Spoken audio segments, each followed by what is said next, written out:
Hi, my name is Todd Bigelow. I'm a freelance photographer based in Los Angeles for the last 30 years, working primarily with editorial, corporate, and nonprofit clients. I'm also an adjunct professor of photography and photojournalism and a soon-to-be author on a book on freelance business practices. This is 2 Minutes with Todd, a short video series where I address business practices for freelancers. Hope you enjoy.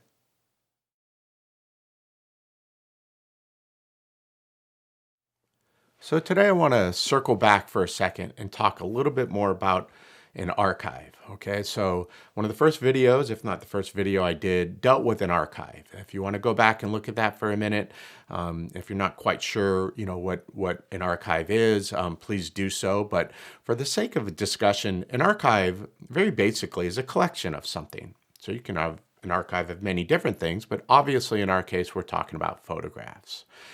So what I want to talk about specifically today is how to build that archive, how to build a collection of photographs over time.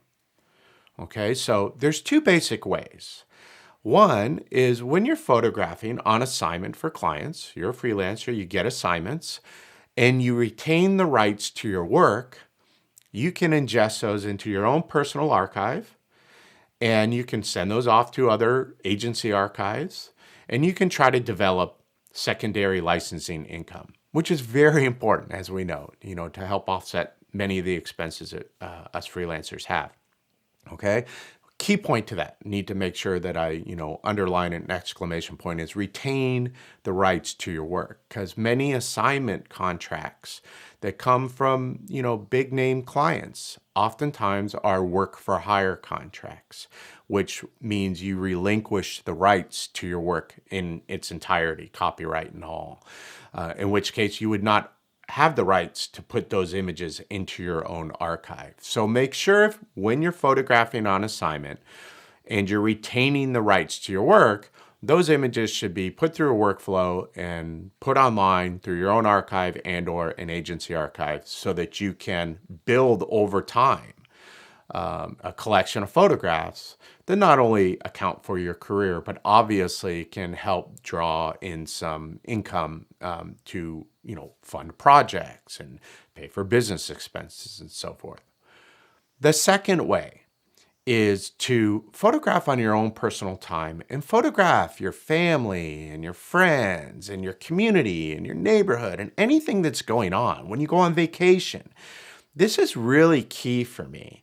I was told by others early on, photograph everything when you're a freelancer, because the agency reps that I had at the time said, man, you would be completely blown away at the type of image requests we get. Too often, I think photographers assume that, the most, famous celebrity or, the biggest news of the day is always going to be the images that are sought after by photo researchers and so forth that are looking for images for publications or textbooks or anything. And that's oftentimes not the case. I found it to be not the case by the majority at all. The majority of time, most of the images that license through my archive and so forth are a lot of personal images that I've shot, of my family, of my son, of my wife, of our family on vacation. And, through my agency, Aurora Photos, from years ago, I would get a commission report, and oftentimes I would track certain images when I'd see the image number being licensed. And as you'll see, I'm going to put that image up right now. One of these images has license for thousands of dollars over time. And it's a very basic image of my son at an air show when he was young. He was fascinated by planes, so we took him to an air show and we had some fun with it. My son has been on the cover of National Geographic Adventure. I'm sorry, not the cover, on an inside full page. And along with my wife, and that was from a vacation in Hawaii. I just photograph everything that we do, and then requests come along. People search online and they find those images, and then they request use of them. My son was featured in the lead spread of a National Geographic traveler story, leaping over a creek.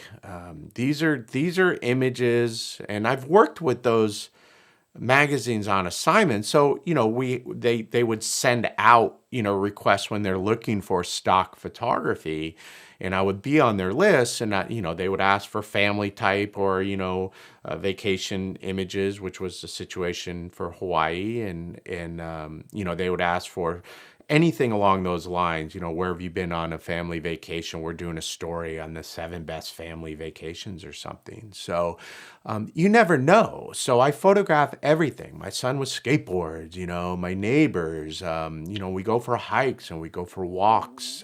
I photograph. And I put those images through a workflow, and I get them up, keyworded and all, into my archive.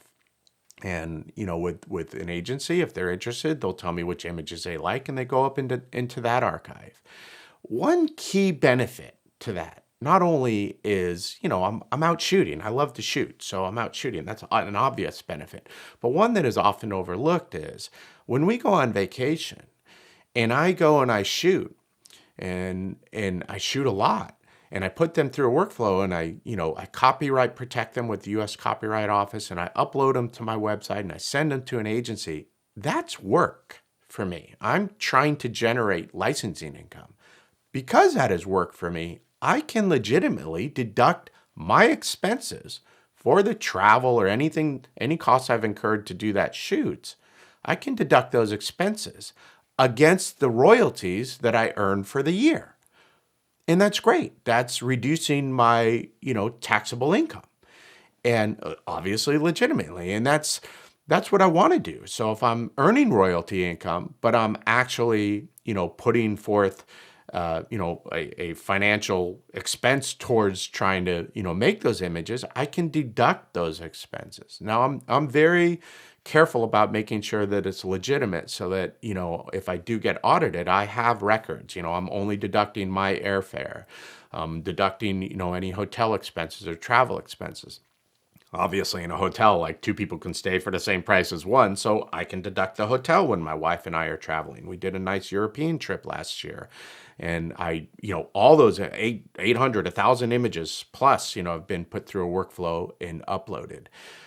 That's legitimate business expenses and can help offset the income that I'm reporting from licensing images. So keep that in mind, because you want to make sure that you're building your archive, and you can also make sure that you're applying legitimate business expenses against your income, so that you're not paying more taxes than you should be. Okay, so again, the 2 ways to build your archive: photograph on assignment, retaining the rights to your work, key part, and photographing on your days off, in your family, in your vacations, and everything, and putting them through a workflow and getting them up online for others to use. Okay, thanks for tuning in. I hope it helps, and I'll see you next week.